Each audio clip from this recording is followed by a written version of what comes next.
तो निघाला. इतक्यात त्याला बागेत ती सुंदर राजकन्या बसलेली दिसली. काय चमत्कार तरी! पहिली बाई आली आणि झाडे फुलली. आता ही दुसरी बाई आली, तेव्हा पण झाडाझुडपांना कळ्या धरल्या. ही बाई मोठी पुण्यशील असली पाहिजे, म्हणून तर तिच्या आशीर्वादाने बागेला बरकत आली. पण म्हणूनच कदाचित दोघी माझ्याशी बोलणार नाहीत. मग राजाकडे तो दिवसातून दुसऱ्यांदा गेला आणि राजाला त्याने बागेची आणि त्या बायकांची वार्ता सांगितली. राजाने ताबडतोब एका पुण्यवान माणसाला त्या दोघींशी बोलायला पाठवले, पण दोघीही काहीच बोलेनात. माळ्याने दुसरीची पहिलीप्रमाणेच राहण्याची सोय केली. दोघींना तो अन्न पाठवू लागला. इकडे ते दोघींचा नवरा दुसऱ्या देशातल्या एका मोठ्या नगरात पोहोचला. तो बाजारातून चालत असताना एका विद्वान पंडित एका व्यापाऱ्याच्या दुकानात बसून शास्त्र ग्रंथ वाचित होता. स्वभावावर माणसांचा गराडा होता. पंडिताचे प्रवचन सर्वजण लक्ष लावून ऐकत होते. राजपुत्रही त्या माणसात जाऊन बसला. प्रवचन झाले. मंडळी घरोघर निघून गेली. हाच एकटा मागे उरला. दुकान बंद करायच्या वेळ व्यापाऱ्याने त्याला तू कोण असे विचारले. राजपुत्राने त्याला म्हटले, मी राजाचा जावई, बापाला भेटावे म्हणून निघालो. बायकोला नको येऊ म्हटले, पण ती ऐकेना. मग दोघी निघालो. दुर्दैवाने जहाज फुटले, मी इथे आलो. ती कुठे गेली कुणास ठाऊक. ही हकीकत ऐकून व्यापाऱ्याला फार वाईट वाटले. त्याने त्याला दुकानात निघण्याची परवानगी दिली आणि घरून अन्न पाठवले. दुसऱ्या दिवशी त्या व्यापाऱ्याच्या दुकानात राजपुत्र नोकरीला लागला. त्याची वागणे नम्र आणि व्यवहार कुशल होते. पुढे व्यापाऱ्याची त्याच्यावर इतकी मर्जी बसली की त्याचे वाचून व्यापाऱ्याचे पान हलेनासे झाले. व्यापाऱ्याच्या मनात त्याला आपली मुलगी द्यावी असे आले. व्यापाऱ्याच्या बायकोला हा आगापिच्छा नसलेला माणूस जावई करून घ्यावा हे पसंत नव्हते. पण नवरा म्हणाला, तो कुणी असा तसा नाही, भारी इसम आहे. तेव्हा ती तयार झाली. व्यापाऱ्याने त्याला विचारले. प्रथम राजपुत्र म्हणाला, तुम्ही मातबर, मी असा फटिंग, तुमची मुलगी मी कशी करू. पण व्यापाऱ्याने खूपच गळ घातली. तेव्हा तो तयार झाला. मात्र त्याने एक अट घातली, माझ्या मनात येईल तेव्हा मी हा देश सोडून जाईन. त्याला तुम्ही नाही म्हणता कामा नये. व्यापाऱ्याने अट कबूल केली. मोठ्या थाटात लग्न झाले. काही वर्षे राजपुत्राने तिथे काढली. व्यापाऱ्याच्या वैभवाला मर्यादा राहिली नाही. पण राजपुत्राला आता आपल्या देशाला जायचा आणि बापाला पाहायचा ध्यास लागला आणि तिथून निघायचे त्याने ठरवले. त्याप्रमाणे सासऱ्याला सांगितले. व्यापाऱ्याला वाईट वाटले, पण नाही म्हणणे शक्य नव्हते. मग राजपुत्राने बायकोला सांगितले. तेव्हा मी तुमच्याबरोबर येणारच असा हट्ट तिने धरला. राजपुत्राने तिला आधीच्या बायकांची हकीकत सांगितली. तेव्हा ती म्हणाली, माझी तुमच्यापासून ताटातूट व्हायचीच नाही. आणि ती त्याच्याबरोबर बाहेर पडली. दोघेजण जहाजावर चढली. हे जहाज देखील फुटले. मागच्याप्रमाणेच राजपुत्र फळीला धरून एकीकडे वाहत गेला आणि बायको दुसरीकडे गेली. ती मागच्या दोघीजणी गेल्या होत्या त्याच बागेत गेली. बागेत बसून ती रडू लागली. ती बागेत आली तेव्हाही झाडे टवटवली आणि त्यांना कळ्या धरल्या. यावेळी देखील माळ्याने या सुलक्षण योगाबद्दल हाताखालच्या माळ्यांना रजा दिली आणि राजाला ही ती वार्ता त्याने सांगितली. राजाला ते ऐकून आनंद झाला. त्याने माळ्याला भरपूर बक्षिसे दिली.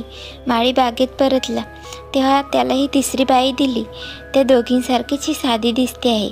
तिच्या पुण्याईनेच बाग टवटवली. मग त्याने ही वार्ता ही राजाला कळवली. राजा म्हणाला, तिला प्रश्न विचारून कोणी सतावू नका.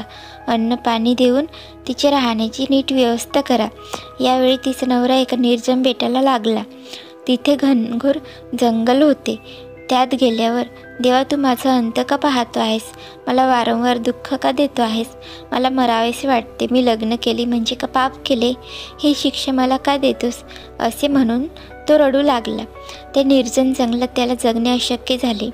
मरावे म्हणून तो वारंवार खाली पडायचा, पण पुन्हा उठून चालायचा. असे करता करता तो एका गुहेजवळ आला. तिच्यात एक बाई बसली होती. ही कोणी देवताच असली पाहिजे असे म्हणून तो तिच्याजवळ गेला. त्याला पाहून ती रडू लागली. मी तुझे सात्वंग करायला आलो आहे. मलासुद्धा पुष्कळ संकटांना तोंड द्यावे लागले आहे, असे तो म्हणाला. हे ऐकल्यावर त्या बाईने डोळे पुसले. ती हसली आणि इथे जवळ येऊन बसा असे ती म्हणाली. तिने त्याला उत्तम अन्न आणि सुरेख पेये दिली. राजपुत्राचे जेवण होत असताना ती म्हणाली, दुर्दैवे तुझे. अरे, ही राक्षसाची गुहा आहे. तो माणसाने मिळेल ते जनावर खात असतो, म्हणून तुला हे बेट निर्जन दिसते. मी एक राजकन्या आहे.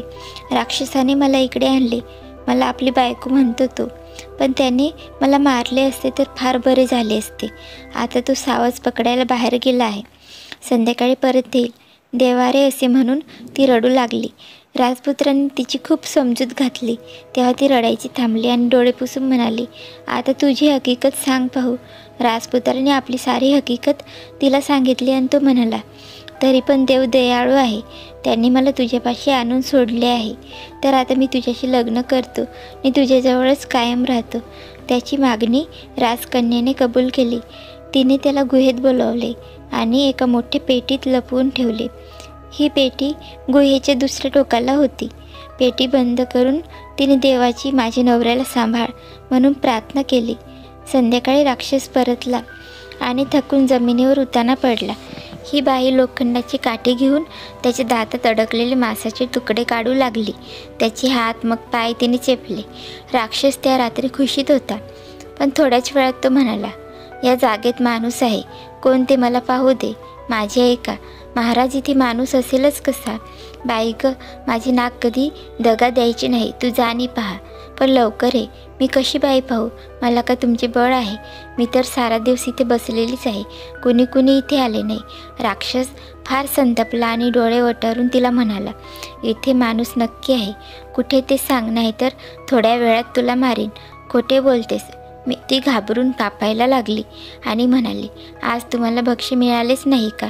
हे बघ, मला भूक लागलेली नाही, पण इथे माणूस आहे हे नक्की. बरे तर बाई, बघते हो धुंडून. ती गेली. एवढ्यात राक्षसाने मोठ्याने ढेकर दिले. तो हातपाय झाडू लागला. त्या दणक्याने पेटीतला राजपुत्र झाकण उघडून काय झाले ते बघायला बाहेर आला आणि थेट राक्षसासमोर येऊन उभा राहिला. हो, मी म्हणतच होतो की ते माणूस होताच की नाही यात? राक्षस जोराने हसत म्हणाला. राक्षसाने त्याला बैस म्हटले आणि राजपुत्र निर्भयपणाने त्याच्या पुढे बसला. मग राजकन्याने त्याची हकीकत सांगितली आणि ती म्हणाली, क्षमा करा, मीच याला इथे राहा म्हणून सांगितले. पण तो दुर्दैवी आहे. त्याला मारू नका. मला की नाही तुम्ही गेलात म्हणजे फार एकटे वाटते. राक्षसाने ते कबूल केले. तो म्हणाला, तुम्ही दोघे घाबरू नका. हा तर नुसता हाडाचा सापळा आहे. याला कोण खाणार? मग राजपुत्र देखील राजकन्येजवळ बसून राक्षसाचे हातपाय चेपू लागला. तेव्हा राक्षस त्याच्यावर खुश झाला. मग राजपुत्र तिथेच राहू लागला. रोज सकाळी राक्षस भक्ष्य शोधायला बाहेर पडायचा आणि राजपुत्र आणि राजकन्या आनंदात एकत्र बसून दिवस घालवायची. त्या दोघांना एकमेकांपासून करमेनासे झाले. राक्षस परत येताना एखादे सुंदरसे फळ किंवा रत्न बरोबर घेऊन यायचा. राजपुत्र आणि राजकन्या मागतील त्या वस्तूही आणायच्या. तरी पण राक्षसाची भीती त्या दोघांच्या मनात कायमची होती. शेवटी त्याच्या तावडीतून निष्ठायचा बेत त्यांनी केला. इथे शक्तीचा उपयोग नव्हता, युक्तीच हवी होती. एक दिवस राक्षसाच्या दातातले मांस काढत असताना राजकन्या रडू लागली. का रडतेस? तुला कसले दुःख आहे? मी माझ्या शक्तीने ते नाहीसे करतो. राक्षस म्हणाला, माझे भाई, तुम्हाला कुठल्या शब्दात सांगू? तुम्ही माझ्यासाठी इतके करता, मूल्यवान वस्तूही घर भरता. आता तर तुम्ही आमचं दोघांचं भार वाहता. पण समजा तुम्हाला कोणी मारले तर आमचे कसे होईल हो? वेडे आहेस, मला कोण मारणार ग? माझा जीव जिच्यात आहे ती वस्तू मिळणेच मुळी कठीण आहे आणि आधी तिचा पत्ता लागणे कठीण. पण तेवढ्याने राजकन्याचे समाधान झाले नाही. मग फार प्रेमात येऊन ती म्हणाली, असे काय? सांगा ना मला तुमचा जीव कशात आहे ते, म्हणजे मी ती वस्तू जीवापड जपीन. राक्षसाला संशय आला नाही. बरे तर ऐक, या घरात एक पाट आहे. त्याच्यावर बसले तर आपण हवे तिथे जाऊ शकतो. पण माझा जीव त्यात नाही. तो आहे त्या पलीकडच्या झाडावर मधाची पोळे आहे. त्या पोळ्यातल्या मधमाशी राणीत. ती मेली की मी मरेन. तेव्हा डोळे पुस, रडू नकोस. रडायची मुळीच कारण नाही. ती बाई आनंदाने हसली. बरे झाले बाई, सुटले काळजीतून.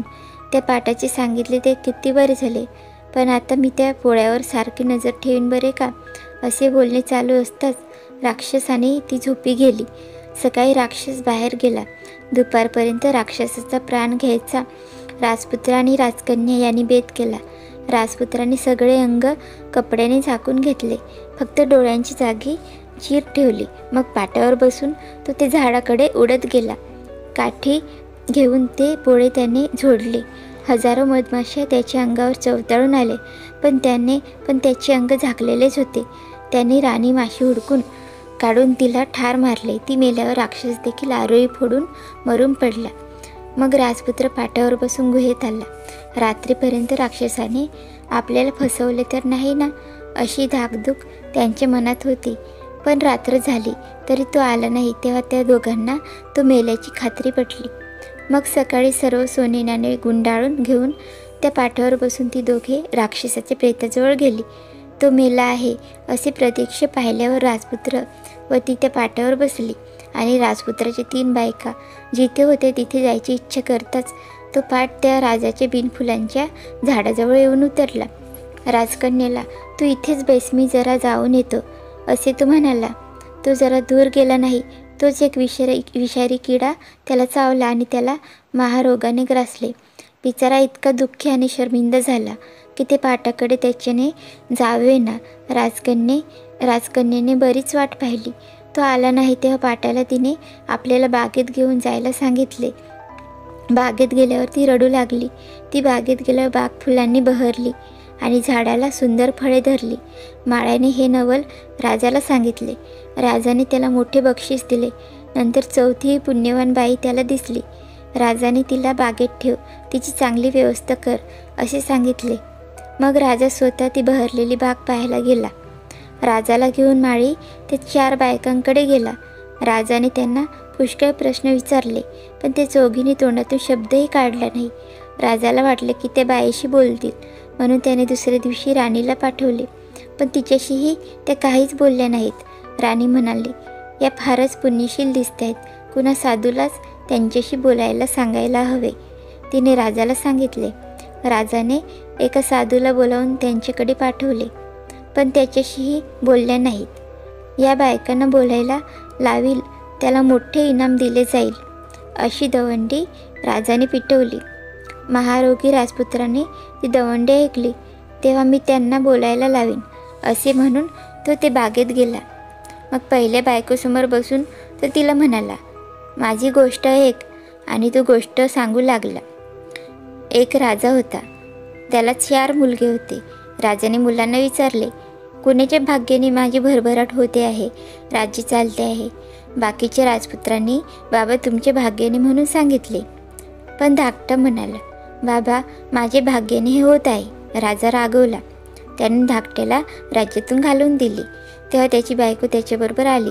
दोघे भीक मागत भटकट समुद्रावर गेली. तिथे एका व्यापाऱ्याच्या कृपेने ती दोघे जहाजावर चढली. पुढे जहाज फुटले आणि राजपुत्र एका दिशेला आणि ती दुसऱ्या दिशेला वाहत गेली. ते ऐकून ती राजकन्या आनंदली. इतके वर्षात प्रथमच मान वर करून तिने त्याच्याकडे बघितले आणि तू काय हवे ते माग, मी तुला देईन, असे ती म्हणाली. ती बोललेली पाहून राजाला नवल वाटले. आणि काय चमत्कार, त्या महारोग्याच्या जखमातून पू वाहत होता, तो बंद झाला. मग तो महारोगी दुसऱ्या राजकन्येजवळ बसला आणि तिला गोष्ट सांगू लागला. तो म्हणाला, एका देशात एक राजाचा माळी होता. एकदा एका भिकाऱ्याला त्याने आश्रय दिला. तो भिकारी त्याचा नोकर झाला आणि पुढे माळ्याने त्याला आपल्या जावई करून घेतला. एकदा राजकन्येने त्याला पाहिले आणि त्याच्याशी लग्न करायचा हट्ट घेतला. लग्न झाले. राजाची त्याच्यावर मर्जी बसली. पण राजाच्या मुलांना आणि दुसऱ्या जावयांना त्याचा हेवा वाटू लागला.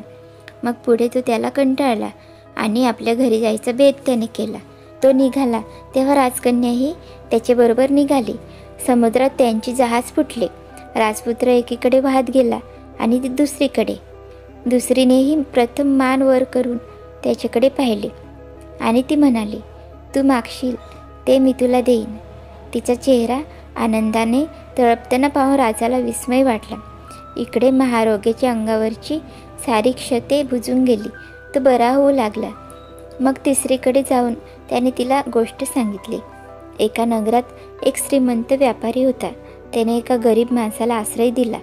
पुढे त्या नोकरापुढे त्याचा व्यापार भरभराटला. तेव्हा त्याला आपल्या मुलीचे लग्न त्याने त्या नोकराबरोबर लावून दिले. पुढे त्या माणसाला आपल्या गावी जावेसे वाटले. बायको पण बरोबर निघाली. पण समुद्रात जहाज फुटले आणि नवरा एकीकडे आणि बायको एकीकडे वाहत गेली. त्या बाईचा चेहरा आनंदाने फुलला. मान वर करून ती म्हणाली, तू मागशील ते तुला देईन.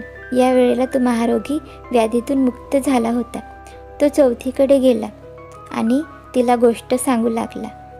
तो म्हणाला, एका जंगलात एक राक्षस होता. त्याने एका राजकन्येला पकडून एका गुहेत कोंडून ठेवले होते. एकदा एक माणूस तिथे आला. राजकन्येने त्याला आसरा दिला. पण राक्षसाला आपल्या घरात माणूस आला आहे असे कळले. राजकन्येने खूप प्रयत्न केला, पण अखेर तो माणूस राक्षसाने पाहिला.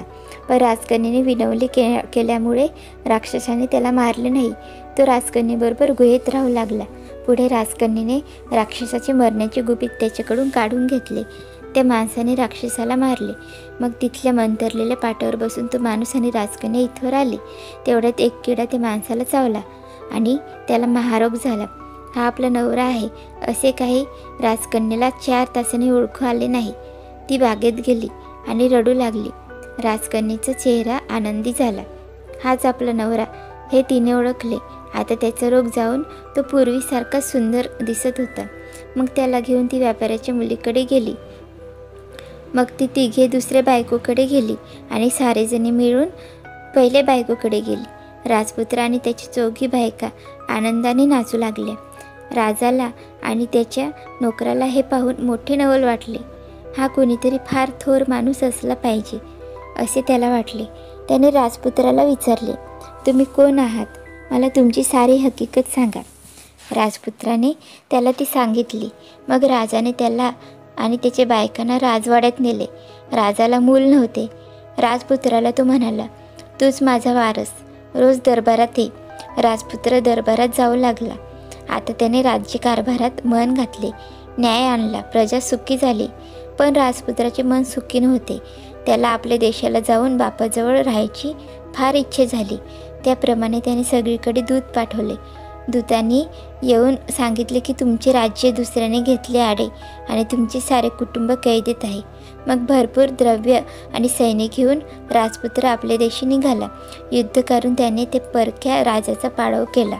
मग त्यांनी आपल्या बापाला आणि भावांना कैदेतून सोडवले. त्यांनी त्याला ओळखले नाही, पण तो म्हणाला, बाबा, मी तुमचा धाकटा मुलगा. तुम्ही मला राज्यातून घालवून दिलेत, कारण मी माझ्या नशिबाने तुम्ही राज्य करता असे म्हटले होते. पण ते खरे ठरले की नाही? मी गेलो आणि तुमचे राज्य दुसऱ्यांनी हिसकावून घेतले आणि तुम्हाला साऱ्यांना कैदेत ठेवले. आणि आता मी आलो तर बघा, तुम्ही पुन्हा मोकळे झालात. फिरून तुम्ही मोठ्या राजाचे राजे झालात. बाळा, खरेच आहे ते. मी तुला वाईट वागवले. तू बोललास ते गर्विष्ठपणाने बोलला नाहीस, पण देवाने आम्हाला त्याची चांगली शिक्षा दिली. आता कडकडून भेटूया आणि मागचे सारे विसरून जाऊया. आपले भाऊ एकमेकांना कडकडून भेटले. राजा आता फार म्हातारा झाला आणि पंगू झाला होता. सर्व भावांनी धाकट्यालाच राज्याचा वारस बनवले. तो सर्व कारभार पाहू लागला. दुसरे भाऊ त्याच्या हाताखाली काम करू लागले. आता त्या कुटुंबात सुख नांदू लागले. ही कथा कशी वाटली ते कमेंट करून सांगा आणि अशाच नवीन गोष्टी ऐकण्यासाठी चॅनलला सबस्क्राईब करा. धन्यवाद.